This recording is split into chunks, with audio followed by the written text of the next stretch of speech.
MC kok double.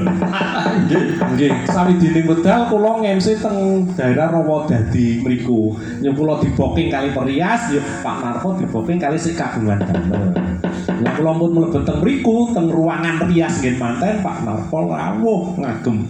Nah, cucul ageman yuk ngagem blebetan rampung tindak tenjawi preso kula. Lho, Mas Darsono kok teng kene. Kula malah pun lali niku. Mas Darsono malah niki lha ini jenengan dapukane napa Mas? Kula nggih kan nge-MC. Aku ra yo kon nge-MC biyane ngasto orjen tapi pun bebetan iki panjenengan mawon sing pun bebetan kula tak wani solo.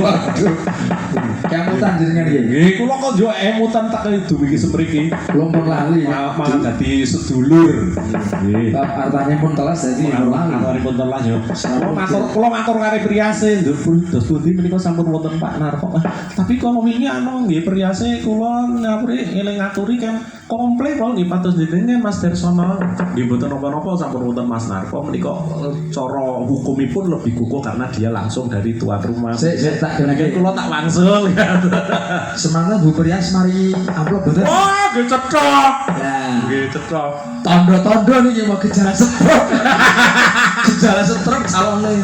Nggih maringi amplop. Sampai Pak Le kula nampa 2 juta harus do pentas. Lah niku ra kathah nek kula lewat siji mawon. Niki mengke tumbas bensin nggih, Mas. Nggih kencing manis enten mawon. Kencing manis.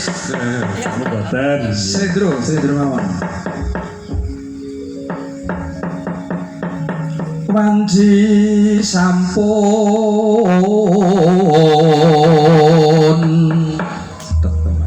kidalang wos minggah panggung.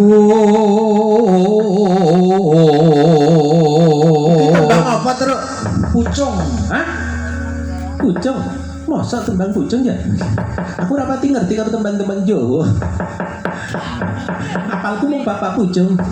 Nggih, monggo dilanjut. Wancine wis munggah panggung. Monggo.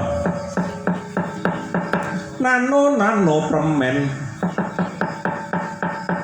Kidalang Darsono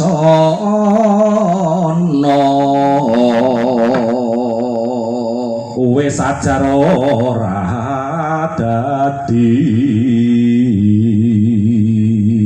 swara sabet miwah sanggit jare sapa kuwi amung kandha ndik nadyan ajar nanging bagus tur prasaja.